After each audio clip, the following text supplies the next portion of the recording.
Hello students, welcome back once again in our grammar class.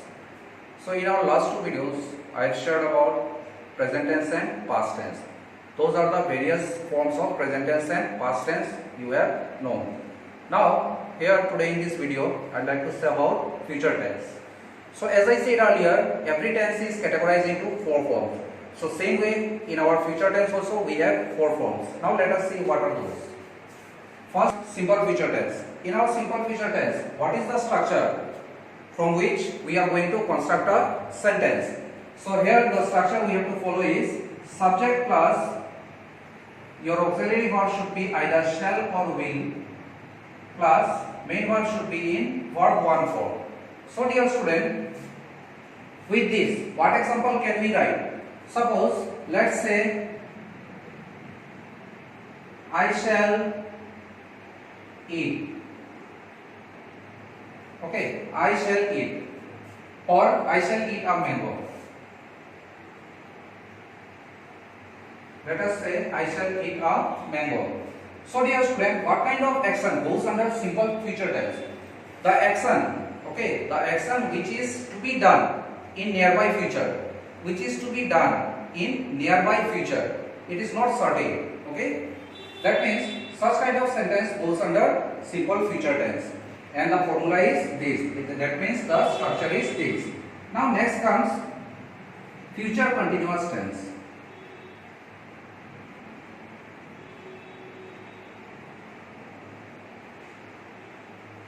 So what is the structure that we should follow to construct a sentence in future continuous tense? Here is the structure. Subject plus either shall or will plus be plus, since it is continuous, your main verb should be in verb 1 plus ing form. Okay dear student? Now, what kind of action goes under future continuous tense? Continuous means which is going. So when we talked about past continuous, it means the action which was going on in the past. When we have talked about present continuous, that means the action which is going on at the time of speaking. Now here we are talking about future continuous tense. So future continuous tense means this particular action will be going on in nearby future. In the future, this particular action will be continuing. It will be going on, but not past, not in the present, but it is in the future. Okay. Now let us see with the help of an example. So same example I am following. I shall be eating mango. It means what? This particular action will be going on in the near future. In the future, I shall be eating a mango. Okay. So next comes future perfect tense. Future perfect tense. Here the structure is subject plus your auxiliary should be either shall or will plus have plus verb 3.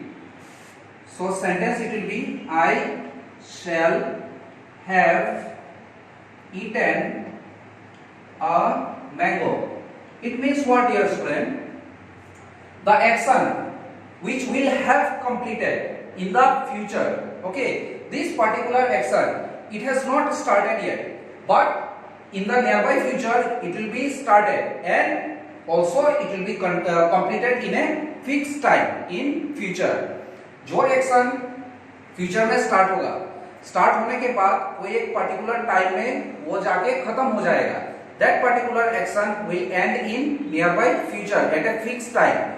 That goes under future perfect tense. ठीक है? Next comes future perfect continuous tense.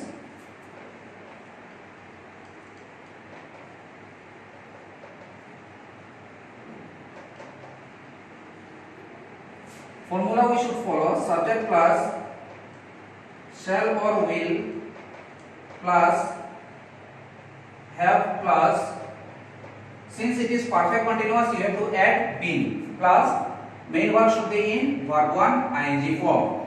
So what will be the example of this future perfect continuous tense?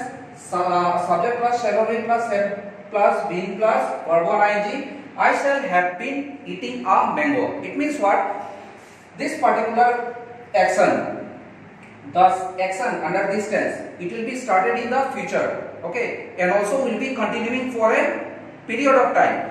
This action will be continuing for a period of time, but in future, and after a period of time, it will get over, okay. So generally, now remember dear student, generally this tense is not in use. We do not use this tense, okay. It is very rarely used. It is used in rare case. Future perfect continuous tense is used in rare cases, okay. So I hope so. These all formulas, okay, these all structure, the present tense structure, the past tense as well as the future tense, you have noted down at your copy.